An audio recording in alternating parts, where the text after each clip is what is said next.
you said, I'm Randy. I've been here for my entire life. I love Josephine County, and I'd like to see it stay somewhat the way it was a few years ago. The fire service is something that's near and dear to me, and right now, well, actually since my entire career in the fire service, it's been a renegade kind of situation where there's no formed fire district and anybody can come in with a truck and some water and call themselves a fire department. There have been 4 of them that have came and gone since I've been here, and that's not healthy for the people who pay for contracts and then the provider disappears. And so not having any standards is something we've tried to get through the county commissioners, and they haven't been willing to do that. So my primary goal would be to have some standards that people have to go by in order to guarantee the people, you all who are paying for the service, you get what you're paying for. Just like getting your hair cut or going, pretty much anything you buy has some sort of rules, requirements, laws, regulations, except for fire protection in Josephine County. And that's the unprotected area. So my goal is to try to see to it that the district is approved and that we can adopt some standards, not wanting to put any individual or anybody out of business. Everybody can play. There would be a process that we go through to try to get as many vendors as willing to play that can meet the standards to put in for the district. So that's pretty much where it's at. It is a tax. There's no getting around that. Some people have tried to allude it as maybe not a tax or whatever. It's a base rate of $1.74. That rate itself can never change. The only thing that will change is your assessed value of your place, which the county has the ability to add 3% every year. And that's for anything that you pay on through your tax assessment. It's going to go up 3% a year. The only way the district could get more money is to try to pass a levy or a bond for additional money for capital. If we decide at some point it's time to purchase everything as a fire district like Applegate, Illinois Valley, Williams Fire, where the district owns everything and it's not contracted any further, then there would have to be some sort of levy.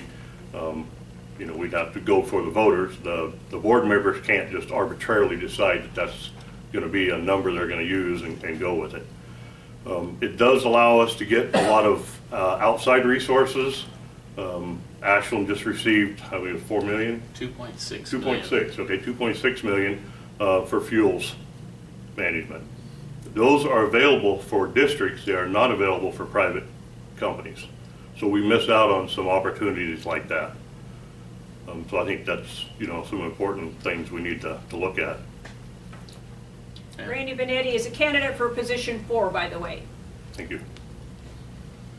Yeah, so like Randy was saying, creating standards and ordinances and regulations for a fire district. That currently doesn't exist here in the county.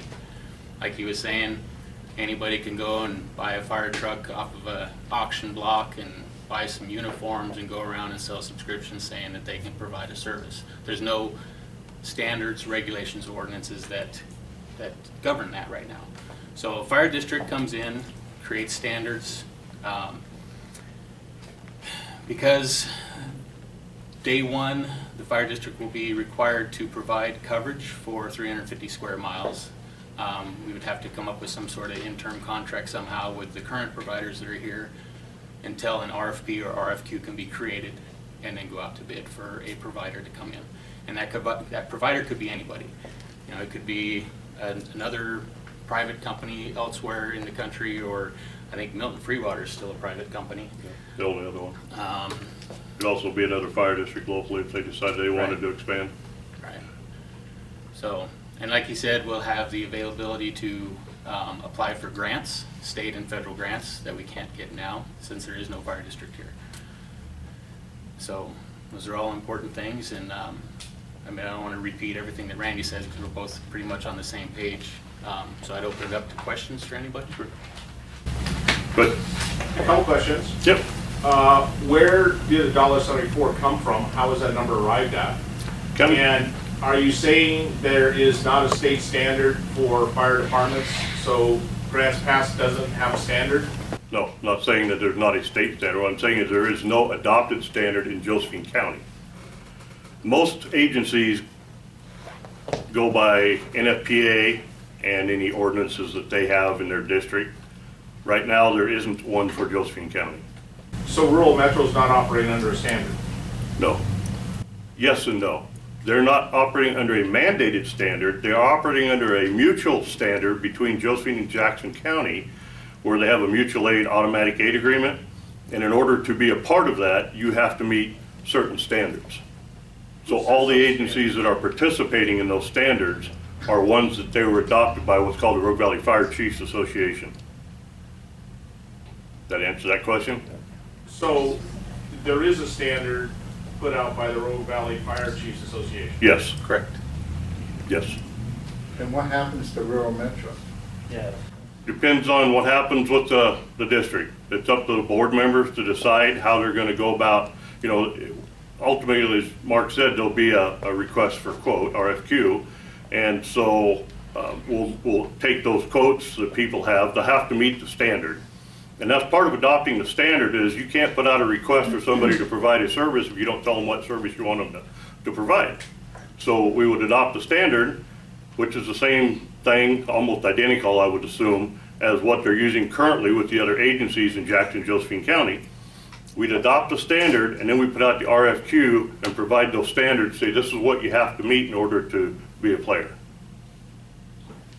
You never answered where the $1.74 came from. The $1.74 came from county commissioners, I believe, wasn't it?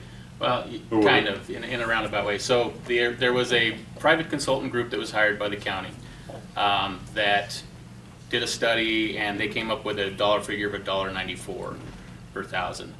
The commissioners, or the committee that was formed in 2019 to look into a fire district, that group came up with the $1.74 figure based on current operating costs associated with the district right now, or with the proposed district right now. So they came up with a $1.74 saying that that would cover the increase in level of service that is currently available to people now. It would include a fuels reduction program and a aggressive fire prevention public education program as well. That could all be covered under the $1.74. So that committee came up with that dollar figure, and then the commissioners adopted it and put it into the Measure 1798 language. That all had to be done through the Board of County Commissioners. I have to hand back here first. This year. Which one? Yours, I believe. Yeah. Farthest If one. I don't pay your tax, can you foreclose my house? I don't think that'll ever happen. If I don't pay rural Metro, can they foreclose my house? The answer to the first one is yes, you can, and rural Metro can't. Right. So I honestly don't know the answer to that question. I had answered it for you. You Okay. can. Because I foreclosed for the irrigation district, and I usually file on 10, 15 houses a year. Okay? So if we have an economic downturn and you can't afford that tax, your district can take my home. I Well, know it's you not want to that- protect me and everything, but It would be the county, not the district. I mean, the district is an Are we gonna additional see tax. increase? The county should not be involved sorry? in that. Are we gonna see? Well, the increase? county is the only way to collect the taxes. I live way out, and Sorry, we're getting, we're lucky if you guys can come out. Well, there's people that live like yourself that live way out in an area that would be something that would be studied as far as, is it, you know, someplace we want to put a station out that way.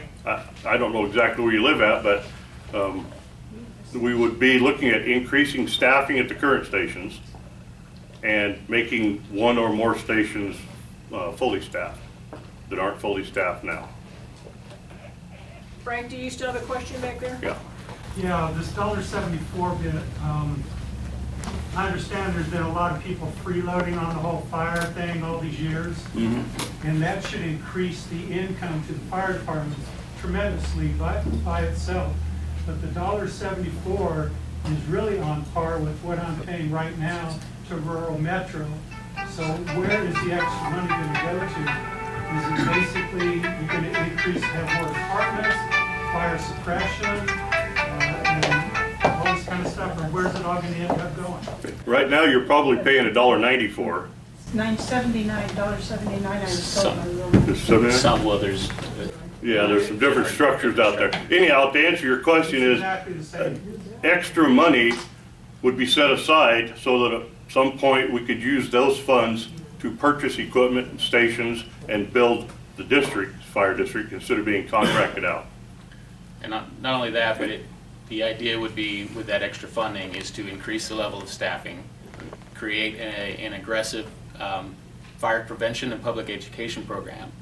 And the fire prevention program for business owners does add things like the ability to have the fire department come in and do fire extinguisher training for your company, for all your employees, the ability to come in and do CPR and first aid training for your companies. That's all inclusive in an all hazards fire department.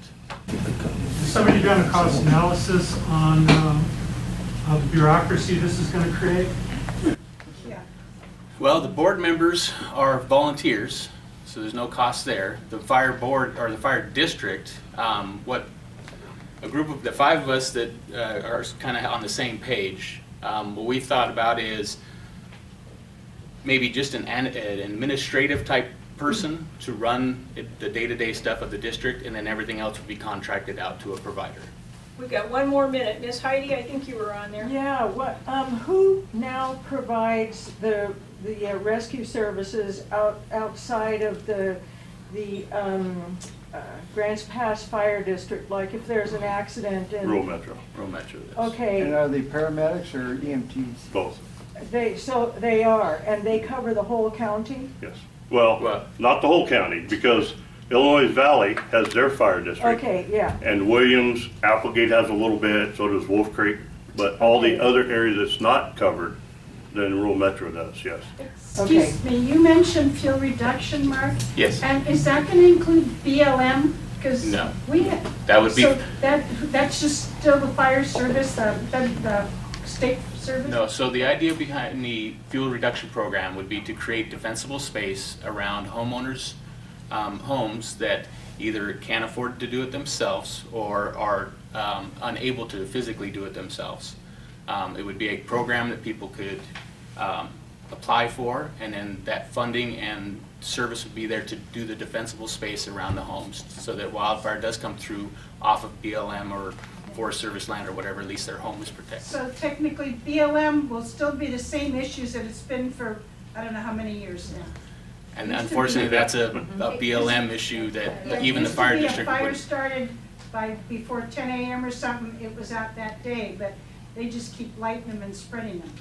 Joseph? So you're strictly structure protection. You're not going to do any wildland interface. No. Because many of us in this room have gotten an additional assessment from ODF for wildfire protection, which I've been here since 2001, and all of a sudden I did. The big difference is ODF isn't staffed in the winter.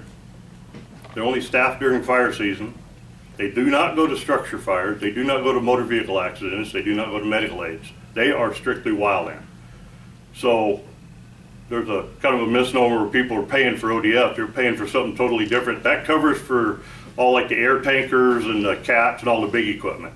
Rural Metro or County Fire, well, with exceptions, an all hazard agency would go to anything. So interface fires, which would be structural wildland combined, that'll still be part of the district. So the outlying areas will still pay for the ODF, even though the town can burn down.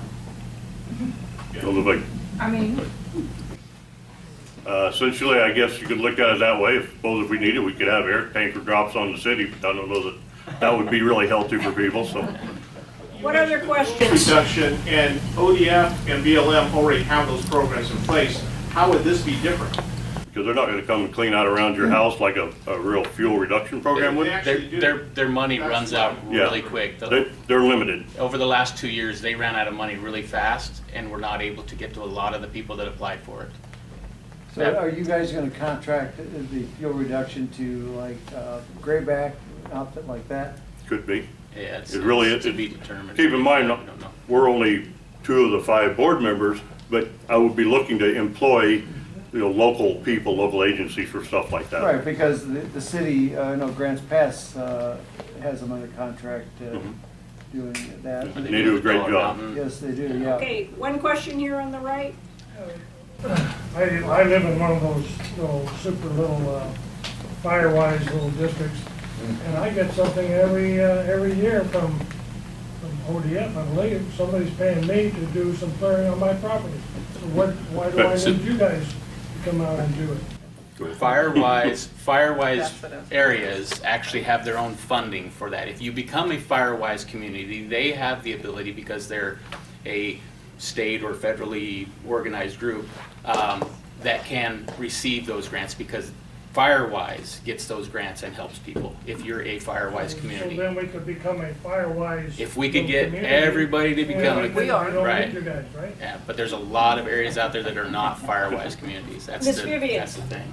Question. I have a question, and it might sound a little rude, but it's not really meant to be rude. You guys both have worked in fire your whole kind of lives, okay? This has been your thing. And you want to be on the board of a fire district. Now, that sounds to me sort of like the fox guarding the hen house, you know? Because you guys get to figure out what you're gonna do with all that stuff, and you get to decide if you need more money and put a levy out there or whatever, you know? And it's a district, and once a district is formed, it never goes away. It can, a district can be dissolved.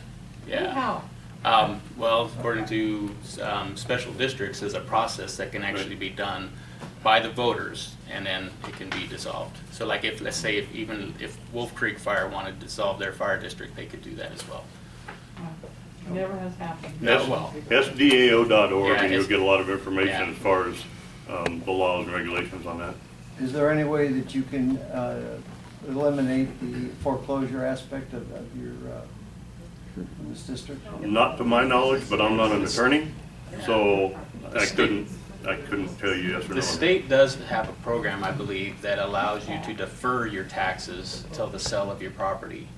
That would be something you could go through the county assessor's office and ask them, but I believe there is a program that would defer, or maybe not actually be the county tax collector, sorry, that defers those taxes till the sale of your house. So then when your house sells, you would have to pay those taxes that you didn't pay. Something else that I've been looking into and talking with a couple of the others is maybe there is a possibility to create a hardship type program for those that are having trouble paying for the extra fire district. It wouldn't help anybody in year one, but it's something that could be implemented by year two, utilizing a lot of nuts and bolts to it, but basically it would create a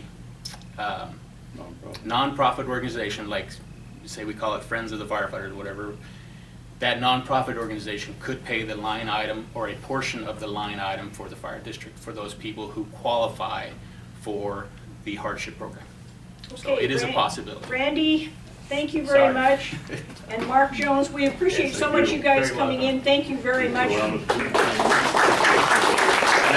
there's some USB drives here if anybody wants one that has some videos and stuff on it.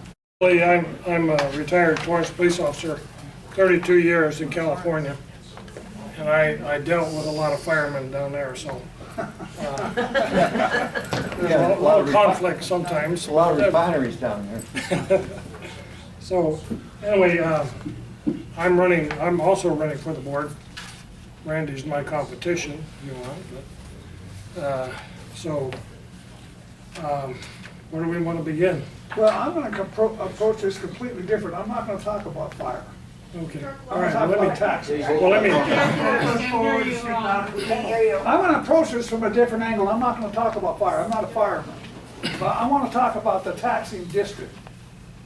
So, you want to talk about fire, you go ahead. I know, that's only part of it, but I wanted to cover, you're gonna be paying a $1.74 tax. But the board is going to be deciding who they're gonna contract with. If they contract with Rural Metro, who owns Rural Metro? Rural. If EMR. KKR, which is AMR is also a subsidiary of KKR, and so on and so forth. Matter of fact, their their main company that owned them prior to KKR, they went bankrupt, and it was KKR that bailed them out. Prior to AMR owning, or Rural Metro being owned by KKR and the subsidiary of them that they purchased, they were owned by Rural Metro Medical, which was a nationwide company. That nationwide company went bankrupt 5-6 times, and they had to be bailed out by other investors and messed up their investors. They also were cited by the Medicare for Medicare fraud of upwards of $13 million, and ended up paying about half of that in fines. So that's who owned them. But the history goes back a little bit further than that. So Chief Turnbull came in and he started Valley Fire back in 1979. He then, he was in competition with Grants Pass Rural, and the lady who owned Grants Pass Rural had the political pull, so he had to really fight to to form this district. And he believed, he made a statement in 1983 that competition solves problems. He also said that he did not like government regulations. Now he wants government regulations, and he doesn't want competition. So we have 5 guys, well 4 of them, one guy isn't, 4 of them from Rural Metro running for your board, and the approval, when they decide who's going to be qualified for to fight your fires, or one they're going to contract with, they're both Rural Metro. As a matter of fact, most of the people that are in the top people in the city of Grants Pass were Rural Metro. They came from Rural Metro to run Grants Pass Fire. So now you have a lot of cronyism coming along with this to form this type of district. Right now you have the best of both worlds. You have competition. And some of the people were talking about, well, $1.97 or $1.94, whatever they were talking about, because they change it all the time. The reason that their rates are lower, especially on this side of the river, is because they have competition, and they have to meet some of the prices because they were losing customers, and they still are losing customers. So they say that one third of the people in the county do not pay for fire. Well, if I own my property, I don't have anything, I don't owe any money on it. I owe it free and clear. Why should I pay for fire coverage? The only reason I have fire coverage on my house is because my insurance company requires it. And somebody was saying, well, your insurance bill is going up because of all the fires. My insurance company called me. They called me and reduced my fire insurance by about $600. Wow. I didn't call them. Usually I have to call them and tell them, to lower the rates, and they have to re-examine it. But this time they called me. So is the fire a problem? So we have certain people that are in these fire-wise districts are getting all their, well, they're getting all upset because we got all these wildfires going on. Why do we have the wildfires going on now? What, 2 years ago, 2018, July 15th, a fire strike out in Taylor Creek. They had all the facilities to put that fire out at that time. On the 16th, now there was a post on Facebook showing this fire just coming out of the trees. I got the picture. I need that picture.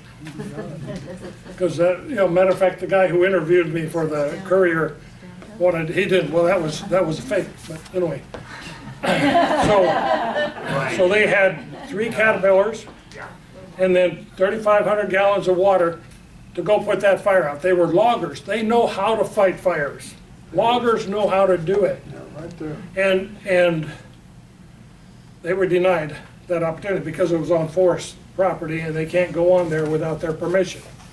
All right, so then, and then I was told by somebody else, John West, said they had helicopters sitting down there by the river ready to drop water, but they didn't do it until they got into this conflagration that they had with the 2 joining up. Okay, so where do we go from there? I have, part of my issue is I have a fire department to fight a fire at my house, and my fire department charges me per square foot. Now, if you got rural metro, if you got my house, you're gonna pay around, with this thing, you're gonna pay around $1,000 a year. I pay $400. When I first started with rural metro in 2001, it was $400. 3-4 years later, they tried to pass a fire district then, it failed. It went from $400 to $700 and some odd dollars then. A 45% increase immediately. So with the firemen that I've talked with, this $1.74 will not cover all the things they have planned. Yeah, it's the Now, these guys are telling you that they can do all of these things. Matter of fact, if you go down Robertson Bridge Road and Azalea, they have a little station there. That station was never manned until they started this fire district thing. Now they got it fully staffed, fully manned. Now, I don't know if it's 24 hours a day, if it's just during the day so people can see it. So, It's very seldom. I have spent probably 10 years fighting with these people and a former insurance company over this. It was maybe 2 or 3 years later that this one firefighting company came in, and yeah, they could have been flaky, whatever, but my new insurance company didn't mind. They qualified and that was it. And that's what it is. So I'm not worried about, am I going over? Yeah, a little bit. right. We've got a certain time limit. We really appreciate it. Hang in, because we're gonna be asking you questions. Ron's gonna talk about Ron's gonna do taxes, some of it. Well, and then we'll get back to the question I'm and gonna look answer. at this completely different, because I'm not looking at this as a fire district. I'm looking at it as a taxing district. Yes. And this is what it is. It's a permanent permanent property tax district. They never go away, and taxes only go up. Here's a problem I have with this whole issue. It was a cook deal. It was a backroom deal to give rural metro a monopoly at the taxpayer's expense. It was predetermined by the committee, personally selected the consulting firm to come to the same conclusion that we had to, because we couldn't do anything else. We had to contract with rural metro. Ask yourself this question: why has rural metro spent $38,000 pushing a yes vote? What do they have to gain from that? What's the benefit to them? Well, here it is. They want a contract with Josephine County to make their profit from a tasking district at the taxpayer's expense. What a gravy deal. Name me one other for-profit corporation doing business, maybe in the whole state, but in Josephine County, that makes their profit off of a taxing district at the property taxpayer's expense. There is none. It's unethical, it's amoral, and it should never happen. We have a system that's not broken right now. You have competition. It's called free enterprise. It's what built America. What we've seen shift away from that through the decades is we went to crony capitalism. That's what we're talking about with this fire district. It's allowing the government to pick the winners and losers. And in this case, it's gonna be county fire, and the people in this district are gonna lose. Rural Metro, with a yes vote, instantly, $2.5 million to the budget, instantly, when they get a contract. $2.5 million. Do you think that maybe that's why they spent the $38,000 pushing a yes vote? Why they have 5 hand-picked directors for the board that are all associated with pro-rural Metro? Yeah, I think there's a big conflict of interest here. I think they're duping the people. When you read your voters pamphlet, in the voters pamphlet, it tells you about the committee, it tells you about the consulting firm, but they conveniently left out their recommendation. Their recommendation was to contract with rural Metro. Why did they leave that out? Why did they leave that out? Because they didn't want people to know that. They didn't want people to know that this was a cook deal to hand a monopoly to a private corporation, which is a multinational corporation with investors mostly in the Far East, a lot in China, and they own a lot of different companies, KKR. And you're gonna, what do corporations do? Why are they in business? Profit. They're gonna make a profit off of you taxpayers. If you vote yes, because here's what the state's doing. It can only go up 3% per year. The state's getting ready to take that away and allow it to go up to whatever they want. What do you think you pay on the fire service when that happens? No, don't fix something if it's not broke. I fixed a lot of things that are broken in my life. This ain't broke. What we need to do is allow the competition to grow, put some pressure on this multinational corporation, and they'll do one of two things. When the profit's gone, they'll leave, or they're going to lower the prices to be competitive. So what the best thing we can do is vote no and keep ourselves free enterprise over crony capitalism. That's the way I see this thing.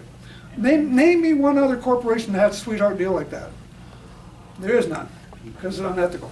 I think it may be illegal, but if they get the board of directors, then they decide, and they can make. That's why they got their 5 hand-picked directors, because they want that contract. That's why they spent $38,000. So that's my angle looking at this. This is a cook deal. It's underhanded. Shouldn't take place. Let's break for questions now. Who has questions for these gentlemen? Jerry. Well, I got more of a statement, really, the question, you know. Many years that I've lived here, I've literally talked about the benefits, you know. There's a lot of wonderful things about Josephine County. And I can tell you that one of the things I've said many times is that we have competitive fire departments. Yeah. That's a great benefit. It's kept us high quality, good service at reasonable prices. That's what made America great. Right. We're not socialism, and I find it to be a fantastic system, and like Ron said, it's not broken, let's not try to fix it. Okay, so we're talking about competition, but we're talking about equal competition. Yeah. County fire has been prevented. They cannot roll code 3 through Grants Pass. They cannot hook up to their fire hydrants. They're prevented from that. If they do, they get to go to jail. That has been prevented for 2010, since this started. They do not participate in the Fire chief. Mutual aid. mutual aid Well, they've been excluded from that. or automatic aid. 911, they can't get 911 because in order to get 911, you have to have mutual aid. In order to get mutual aid, you have to have 911. So, And you have to be approved by the Rogue Valley Chiefs Association. And you're not going to get that because rural Metro has connections inside yeah, they that. have- So it all boils down to crony capitalism instead of That's free right. enterprise. That's Bingo. exactly what it is. When you two were introduced, I didn't get your names, but I make sure I have them written down, please. Oh, I'm Ron Smith. Ron Smith, okay. and I'm the other That's my Ron. alias. I use That's that why I all want the their time. names. I'm the other Ron. Ron Ruby. Ruby. He's a Ruby, I'm a Smith. No relation to Jack. Thank you. Any other questions? Is there anything preventing the county commissioners from making these rules that the Not other at all. gentleman, that these standards, the minimum standards You that put they're them in the supposed county to be? codes. That's Well, an easy thing to do. So for why a do I commissioner. need to pay a tax to install that in tax code or in county code? If you looked at our 2 fire companies now, county fire is certified. ISO is what it is, insurance rating, some kind of rating. Okay. County fire is rated. The problem is you have a monopoly suppressing county fire. If you were the owner of county fire, with all the torture and pressure and roadblocks that have been put up in front of you, would you invest in putting more money into that? No. No, so we need to put a no vote here. That's gonna give some incentive for county fire to grow. The money's there, they can get the money. Yeah. Ron, what you just described, if you're from California, is Pacific Gas and Electric. They're notorious at doing exactly that. Over the years, PG&E, well, kilowatts went to 45 cents at 1 kilowatt. In Grants Pass it was 8 6 years ago. That's the difference between a monopoly that is about as corrupt as you can get.